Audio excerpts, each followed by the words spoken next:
Fala carequetes e carequitos, welcome to the Carecas Channel. Calvêncio vem hoje falar de um assunto que muitos amam e tantos outros odeiam.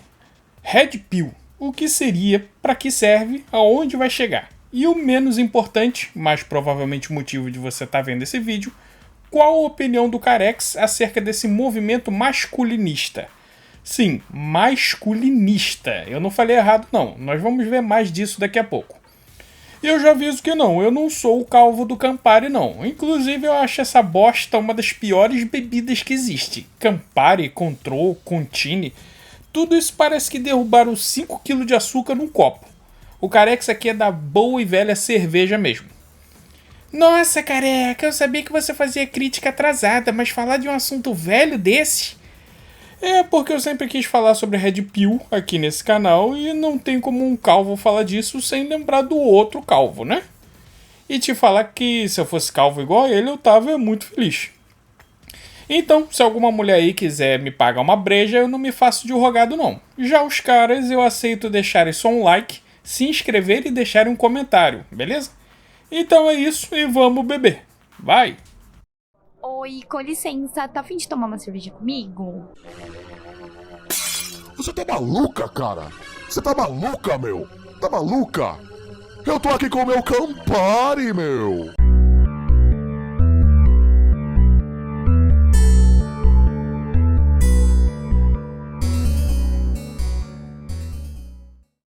Em 1999 estreava o clássico da ficção científica e da ação chamado Matrix.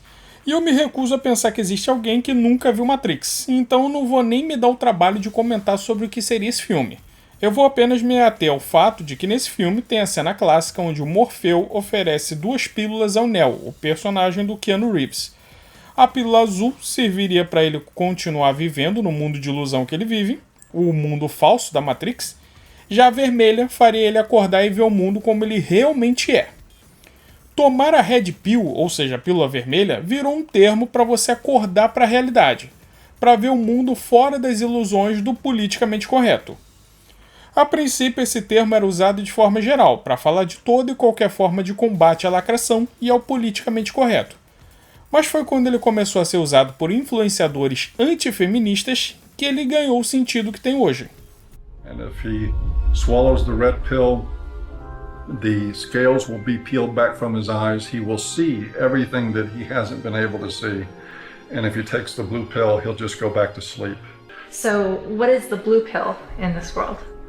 Well, the blue pill is the paradigm that most people live by, that men have all the power, that they've always had all the power, that domestic violence is a problem that's committed by men against women only, that sexual assaults are only committed by men against women, that women don't make the same money for this. Mas para falar disso vai ser necessário um pouquinho de contexto histórico. No final do século XIX, começo do XX, começam a ocorrer uma grande quantidade de passeatas e protestos femininos pedindo por mais direitos. Já tinha acontecido em períodos anteriores de mulheres lutarem individualmente para ter mais destaque na sociedade.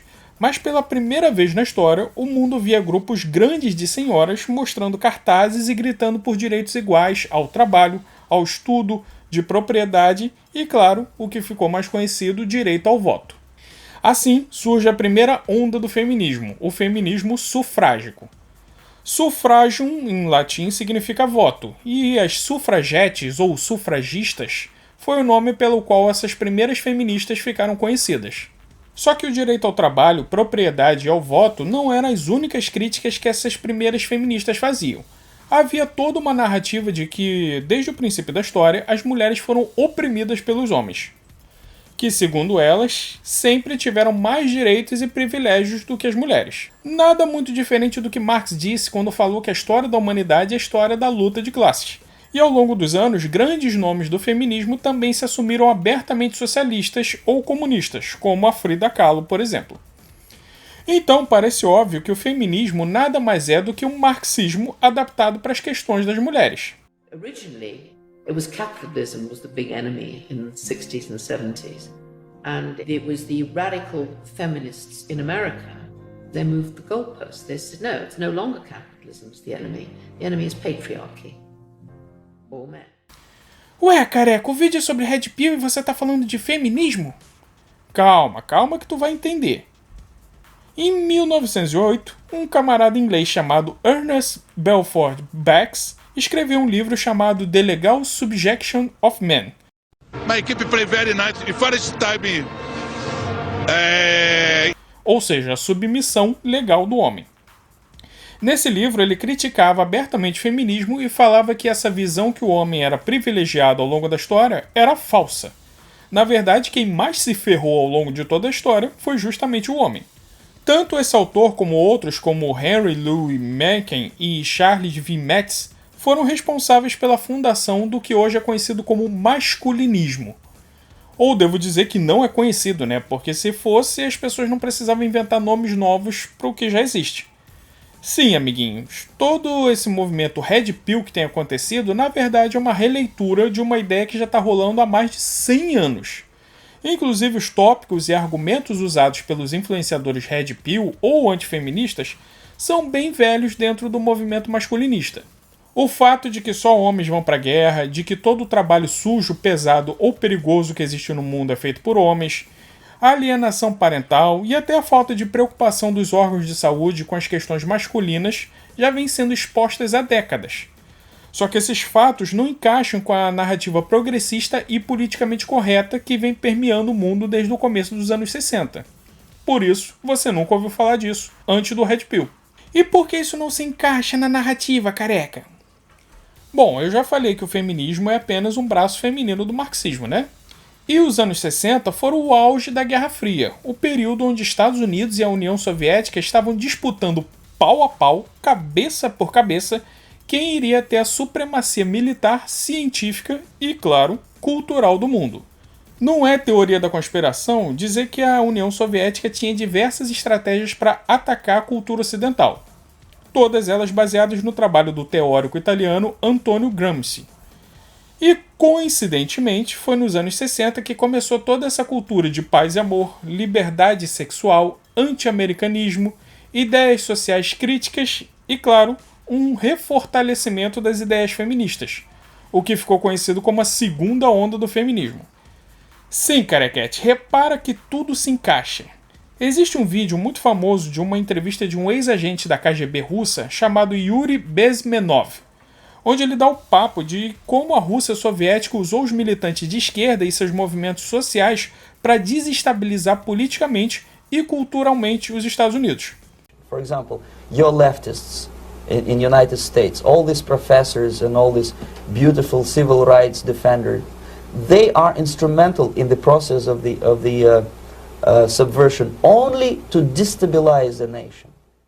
E isso é real, não é invenção nem teoria da conspiração não. Esse vídeo foi até usado no trailer de um dos Call of Duty. Ele é grande, mas se você quer saber como e por que essa guerra cultural que a gente está vivendo agora começou, é imprescindível que você o assista. Ah, então você acha o movimento Red Pill uma coisa boa, né, carex? Bom, sim e não. E pode ficar tranquilo que ficar em cima do muro é uma coisa que o careca não faz. Mas vamos por parte. 1, 2, 3, vai filhão! Ai, caralho! Sim, em certos aspectos eu vejo o movimento Red Pill ou masculinista como algo bom, sim. Simplesmente porque na sua teoria ele fala do reconhecimento dos esforços do homem. Como foi dito anteriormente, nós homens sofremos por várias questões sem que a sociedade saiba ou se importe com isso. Aliás, provavelmente nesse exato momento deve ter alguma mulher ou algum feminista se preparando para digitar "Força, guerreiro, vou até chorar por você". E isso só prova o que o movimento prega, que quando se trata do sofrimento do homem, tudo que a sociedade tem para oferecer é deboche e escárnio. A lot of MRAs say that feminism doesn't fight for the rights of men. What would you say to that? Crimea River. Inclusive, essas imagens que vocês estão vendo ao longo do vídeo é de um documentário chamado, adivinha só você, Red Pill, onde uma feminista chamada Cassie Jaye investiga o movimento A Voice for Men, um grande movimento masculinista americano. A princípio, a menina achou que se tratava de um movimento de ódio, mas ao longo das entrevistas ela muda totalmente de ideia e, bem, eu não vou dar spoiler. Obviamente, eu recomendo que você veja ele também. When I decided to make a film on the men's rights movement, I never anticipated questioning my feminist views. Um outro ponto que eu acho legal nesse movimento é a questão da valorização do homem. Nós homens vivemos em função das mulheres. Sim, amigo, você trabalha para conseguir mulher, você malha para conseguir mulher, você ganha dinheiro para conseguir mulher. Mulheres, automóvel, mulheres. Só se for você, careca, porque eu malho e trabalho para ficar bem comigo mesmo. Besteira, você pode nem se dar conta disso, mas a grande maioria das coisas que você faz em termos de autoaprimoramento é para conseguir sexo. O ser humano vive para fazer sexo, esse é o catalisador de todas as ações do homem. Se um cientista lança um foguete na Lua achando que ele fez isso por pura curiosidade científica, na verdade ele só tá querendo ter algo para poder impressionar as mulheres na mesa do bar. Ah, careca, também não exagera, né? Ok, é claro que eu tô exagerando, mas se você parar e pensar na real razão por que você corta o seu cabelo, por que você tá usando minoxidil para deixar sua barba crescer, por que você tá deixando o seu cabelo crescer, ou porque você tá triste de ter perdido ele, né? Você vai ver que eu tô certo. E é por isso que a gente fica tão arrasado quando toma um pé na bunda de alguma garota, porque toda a nossa vida é voltada para esse único objetivo. E quando a gente falha justamente nessa única coisa que move toda a nossa vida, isso acaba gerando uma enorme frustração. Então a ideia de você malhar não para ficar bonito para as mulheres, mas sim para cuidar da sua própria saúde, dar mais valor aos seus objetivos e hobbies do que correr atrás de mulher, e entender que a sua vontade em um relacionamento também vale, e que você não precisa e nem tem que se anular só para continuar namorando ou casado, é sim uma ótima mensagem. Aí você vê o caso clássico do Calvo do Campari. Todo mundo zoou o cara porque ele disse que um dia estava no bar tomando um Campari e uma mulher se ofereceu para pagar uma cerveja e ele recusou. E na época eu fiquei pensando, o que tem de ruim nisso? O cara não tem direito de ficar sozinho no bar bebendo a bebida ruim dele? Ele tem que estar disponível para a mulher 24 horas por dia? Ah, careca, mas não foi só isso. Ele falou que se uma mulher já começa querendo escolher a bebida que ele vai beber, daqui a pouco ela tá querendo controlar a vida dele. Pô, mas você não toma comigo? Eu falei, mano, eu não tomo, entendeu? Então assim, a mulher tem muita coisa, tipo, de tentar moldar o cara, tentar colocar o cara, tipo, debaixo dela. Mas, cara, não é na maldade, entendeu? É, tipo assim, é como se fosse um teste, realmente, né? Tipo assim, deixa eu ver quanto esse cara segura a opinião dele. Ah, e daí? É a vida dele, mano. O que tu tem a ver com isso, Will? É com o pinto dele que tu vai pegar a mulher, por acaso? A propósito, essa é a sua espada? Eu nunca vi uma igual. Será que eu posso vê-la por um instante? Cara, se fosse uma mulher recusando um convite de um cara, ela seria considerada super empoderada. Uma mulher que sabe muito bem o que quer. Mas como foi um homem, ele foi alvo de deboche. As pessoas zoaram o fato dele ser calvo e rejeitar uma mulher.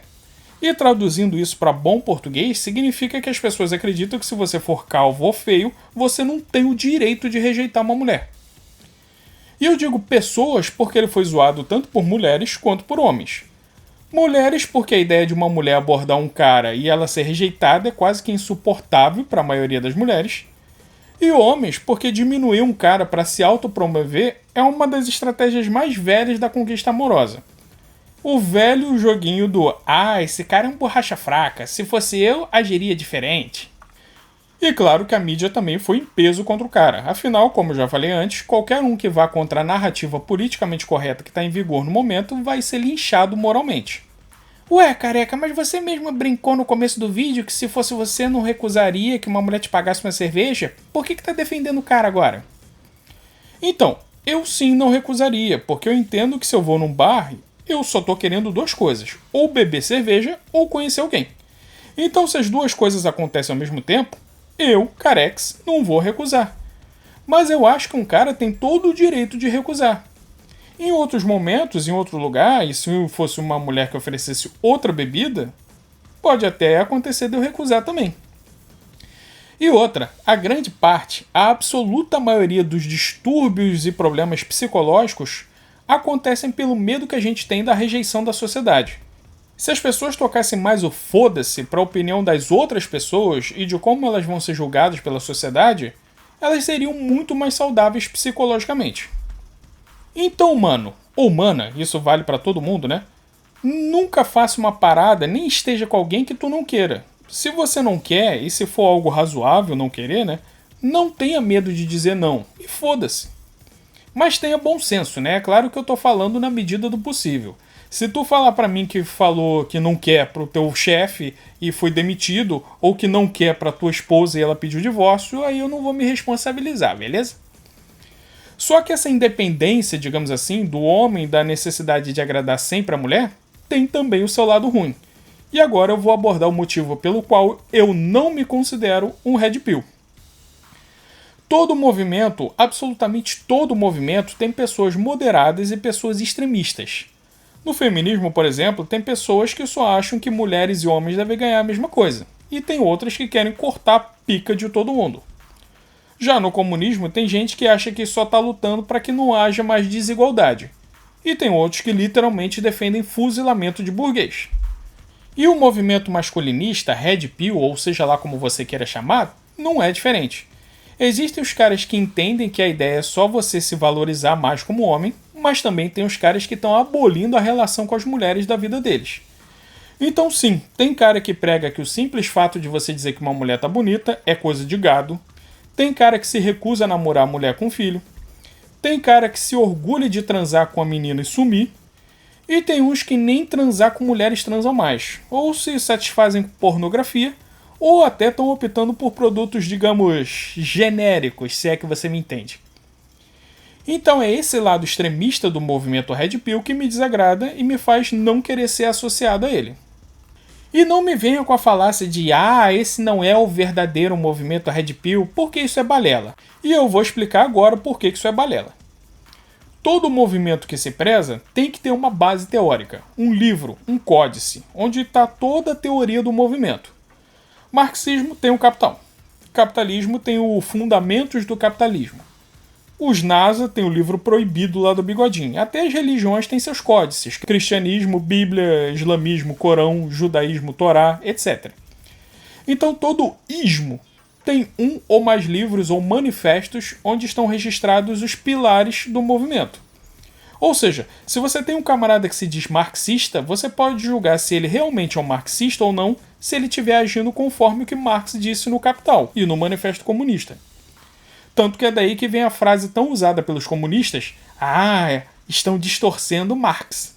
Porque se alguém está agindo de forma diferente do que o teórico que idealizou o movimento disse, você pode dizer que esse alguém não está dentro do movimento. Deturparam Marx, deturparam Lenin, deturparam Stalin. Eles eram da velha esquerda, eram materialistas, gostavam de riqueza. Não é como essa nova esquerda que gosta de capim e maconha orgânica. Só que movimentos identitários como feminismo, movimento negro, LGBT e o próprio masculinismo não têm um único livro ou autor que serve de guia para essa doutrina. Existem sim dezenas de livros importantes para esses movimentos, como os masculinistas que eu citei no começo do vídeo, mas geralmente eles são escritos por autores diferentes, em décadas diferentes e com visões diferentes. E muitas vezes um autor contradiz o outro. Quer um exemplo? É comum as feministas dizerem: o feminismo defende que a mulher seja o que ela quiser. Mas a Simone de Beauvoir, que é talvez a maior escritora feminista, dizia que nenhuma mulher deveria ter a escolha de ser dona de casa. E quando a gente fala isso, as feministas têm uma resposta na ponta da língua. Mas o feminismo é plural, cada mulher tem a sua própria interpretação do movimento. Então, se ele é plural e cada mulher tem a sua própria interpretação do movimento, não pode existir um único e verdadeiro feminismo, concorda? Logo, não faz sentido você ao mesmo tempo dizer o feminismo é um movimento plural e depois falar, não, isso não é o verdadeiro feminismo. Com o masculinismo e o red pill, basicamente acontece a mesma coisa, não existe uma teoria central. Então o cara vai achar que red pill é só se valorizar e o outro vai dizer que é não ficar com mãe solteira. E você não tem como dizer que nenhum dos dois está certo ou nenhum dos dois está errado, simplesmente porque você não tem um referencial. Onde é que está o livro central que diz o que de fato é ser um red pill? Não existe, entendeu? Então, resumindo, eu acho legal o fato da autovalorização do red pill. Só que isso não é algo novo. Homens que se preocupam mais com seus objetivos do que em agradar a mulher sempre existiram ao longo da história. É somente de uns séculos pra cá que a felicidade do homem ficou condicionada unicamente a obedecer e agradar uma mulher. Mas, por outro lado, eu reprovo essa ojeriza e repulsa que alguns caras que se dizem red pill têm de mulher. Comportamentos como ghost, que é você sumir depois de sair com uma menina, e outras coisas mais pesadas que não dá pra falar aqui, são tão prejudiciais às relações entre homens e mulheres quanto o feminismo extremista cortador de picas. E por hoje é só isso, pessoal. Beijo nas crianças e tchau! So before we were married, he promised me we would have 2 kids, and now he doesn't want any more. My friends think I should trick him and stop taking my birth control. Men have never been in control of our bodies. We're the ones in control. Clap if you think that she should trick him. My people. Up next, everybody.